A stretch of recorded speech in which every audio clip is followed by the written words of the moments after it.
Patuloy pa rin po nitong binabaybay yung karagatan patungo dito sa area ng Caraga Region. Huli pong namataan yung sentro nito sa layong 205 kilometers east-southeast ng Surigao City, Surigao del Norte. Taglay pa rin ito yung lakas ng hangin na 45 kilometers per hour malapit sa sentro at pagbugso na umaabot sa 55 kilometers per hour. Pakanluran po yung pagkilos nito sa bilis na 15 kilometers per hour and may kita natin dito sa ating satellite animation na bagamat yung sentro nito ay nandito pa sa karagatan, yung rain bands po nito ay nakaka-apekto na sa malaking bahagi ng Visayas, maging sa areas din ng Mindanao at sa may southern portion ng Southern Luzon. So expect po natin ngayon maging bukas makakaranas po tayo ng mga malalakas na pagulan na dala ni bagyong Verbena and meron din po mga bugso ng mga malalakas na hangin lalong-lalo na dun sa areas malapit sa center track nito. And bukod din po dito kay bagyong Verbena, itong shear line na nakakaapekto sa may silangan ng Luzon ay magdudulot din po ng significant or mga malalakas na pagulan, mostly sa malaking bahagi or sa eastern section din ng northern at central Luzon. So malaking bahagi po ng ating bansa yung pinag-iingat natin dahil po lalong-lalo na sa mga pag-ulan na dulot ng shear line at ng bagyong Verbena. At ayon nga po dito sa ating latest forecast track analysis, generally magiging west-northwestward yung pagkilos ni bagyong Verbena. Ngayon po, nasa karagatan pa yung sentro nito but anytime this afternoon or evening ay magla-landfall ito dito sa area ng Caraga. And then, today until tomorrow ay tatahakin naman po nito itong central portion ng ating bansa or dito sa area ng Visayas patungo dito sa bahagi ng northern Palawan. During the passage po nito ni bagyong Verbena dito sa bahagi ng northeastern Mindanao and Visayas, nakikita natin ma-maintain nito yung intensity nito o yung category nito as a tropical depression. And kapag po ito ay nandito na sa bahagi ng Sulu Sea or West Philippine Sea, ay mag-i-intensify po ito into a tropical storm. Again, sa ngayon po is malawak yung rain bands na dala nito ni bagyong Verbena. So muli po expect natin yung mga pag-ulan is kailangan po nating i-highlight dito sa malaking bahagi ng Visayas, Southern Luzon and also sa area din po ng Mindanao. Kung mapapansin po natin, ikukumpara natin yung intensity naman nito kumpara sa mga nakaraan pong bagyo is hindi po ganun kalakas yung hangin na dala ni bagyong Verbena. But kailangan pa rin po natin itong i-consider dahil depende pa rin po yung epekto nito sa vulnerability ng mga lugar. Kung saan yung hangin po na dala as a tropical depression, posible pa rin itong magdulot ng mga minimal to minor damages lalong-lalo na doon sa mga structures natin na gawa sa light materials. Kaya pag-iingat pa rin po para sa ating mga kababayan. And then, nakita naman po natin by Wednesday morning ay nandito na si bagyong Verbena sa may West Philippine Sea.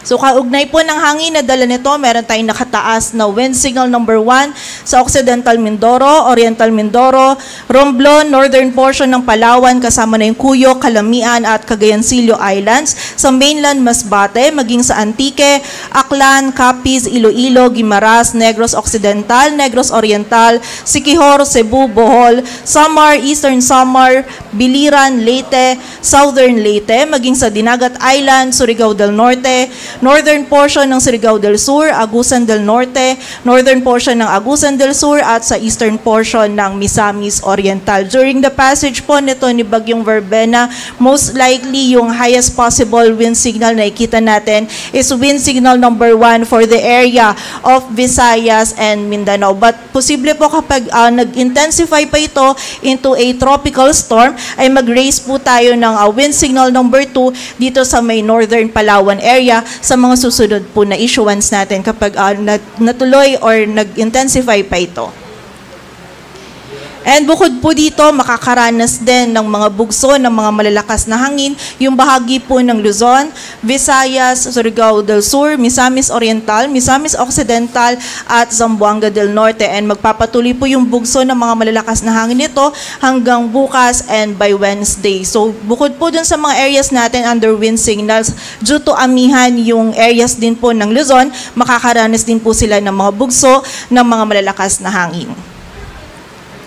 And sa kasalukuyan naman po, ito yung as of 11 a.m. natin na nakataas ng mga heavy rainfall warnings na in-issue ng ating mga PRSD. So sa ngayon po, meron na tayong nakataas na red warning for the area of Eastern Samar, Biliran, Leyte, and Southern Leyte. Samantalang may orange warning naman po for Dinagat Islands, ilang areas ng Surigao del Sur, Cebu, Bohol, maging yung ilang bahagi din po ng Iloilo. And yung bahagi din po ng Negros Provinces, Siquijor, ilang bahagi ng Agusan del Norte and Agusan del Sur, maging ito din ilang bahagi pa ng Capiz at Iloilo ay meron na din po tayo nakataas na yellow warning. Ito pong warnings na to ay ito yung sa kasalukuyan na nararanasan ng ating mga kababayan and nag-update po yung ating mga regional offices every 3 hours ukol po sa mga warning na ito. Para naman po sa mga pagulan, ito naman yung ating heavy rainfall outlook. Ito yung 24-hour duration na posible po nating maranasan na dala po ng mga pag-ulan. So today to tomorrow noon, posible po yung 100 to 200 millimeters of rainfall na dala ni Bagyong Verbena dito sa bahagi ng Eastern Visayas, maging sa Albay, Sorsogon, Masbate, maging sa Cebu, Bohol, Negros Occidental, sa Capiz, Iloilo, maging sa bahagi din ng Dinagat Islands, Surigao del Norte, dito din sa area ng Agusan, dito rin sa area ng Surigao del Sur. Samantala, for the rest of Visayas naman, maging dito din sa bahagi ng Camarines Norte, Camarines Sur, Catanduanes, dito sa bahagi ng Romblon, Occidental Mindoro, Palawan, maging sa Misamis Occidental, Misamis Oriental, Agusan del Norte, Agusan del Sur, Lanao del Norte at Bukidnon, posible naman po yung 50 to 100 millimeters of rainfall. Dulot ito ni Bagyong Verbena. So may kita po natin ngayon hanggang bukas, malaking areas na po o yung buong bahagi na ng Visayas, yung northern part ng Mindanao and yung bahagi din ng southern Luzon, yung makakaranas po ng mga malalakas na pag-ulan. And bukod din po dito, ang shear line magdudulot din ng mga pag-ulan sa Cagayan, Isabela, Aurora, Quezon, maging sa area din ng Marinduque at Oriental Mindoro. Samantala, tomorrow noon naman po hanggang Wednesday noon, by this time po si Bagyong Verbena most likely ay nandito na banda sa may Panay Island patungo po dito sa northern Palawan. So patuloy po yung mga pag-ulan na ating mararanasan, 100 to 200 millimeters of rainfall dito sa Panay Island, maging sa Negros Occidental, Oriental Mindoro at Romblon. Samantala, 50 to 100 naman dito sa ilang areas pa ng Eastern Visayas, maging dito din sa Bicol Region, sa area ng Palawan, Occidental Mindoro at nalalabing bahagi pa po ng dito sa may Cebu, Bohol, Negros Oriental at sa area din po ng Siquijor. And kasabay po nito kapag po itong si Bagyong Verbena na ay nandito banda sa may bandang Panay Island, is yung shear line din po natin is magiging mas mataas po yung rainfall na idudulot for most parts of northern and central Luzon, maging dito din po sa Metro Manila. So posible po ang 100 to 200 millimeters of rainfall sa Cagayan, Isabela, maging sa Aurora at Quezon. Samantala, 50 to 100 naman sa Apayao, Kalinga, Mountain Province, Ifugao, Nueva Vizcaya, Quirino, Nueva Ecija, Bulacan, Metro Manila, Cavite, Rizal at Laguna. So expect po natin ngayon hanggang bukas is malalakas po talaga or mataas po yung volume ng mga pag-ulan na mararanasan natin sa malaking bahagi ng ating bansa. Kaya po makipag-ugnayan po tayo sa ating mga LGU para dun sa mga aksyon na kailangan natin gawin para po sa ating kaligtasan, dahil again, magiging mataas pa rin po yung banta ng mga pagbaha at pagguho ng lupa, lalong-lalo na din dun sa mga areas natin na malapit sa ilog, sapa, sa mga bulubunduking lugar kung saan mas prone po sila sa mga flash floods at landslides. While from Wednesday noon naman to Thursday noon, kung saan nasa West Philippine Sea na si Bagyong Verbena, meron pa rin pong 50 to 100 millimeters of rainfall sa area ng Palawan at Occidental Mindoro. At ang shear line naman, patuloy pa din magdudulot ng mga pag-ulan, posible yung 100 to 200 sa Cagayan, and 50 to 100 naman sa Apayao, Kalinga, Isabela at Aurora.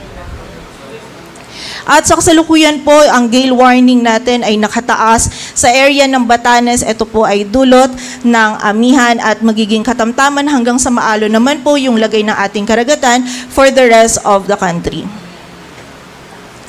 At para naman po sa additional information, maaari po nating bisitahin itong website na hazardhunter.zerorisk.gov.ph. Ito po ay para malaman natin din yung ating susceptibility or magkaroon po tayo ng assessment sa ating mga lugar ukol po sa susceptibility nito sa mga flood or sa mga pagbaha po dito sa ating specifically sa mga lugar po natin, lalong-lalo na ngayon kung meron tayong ina-expect na significant rainfall.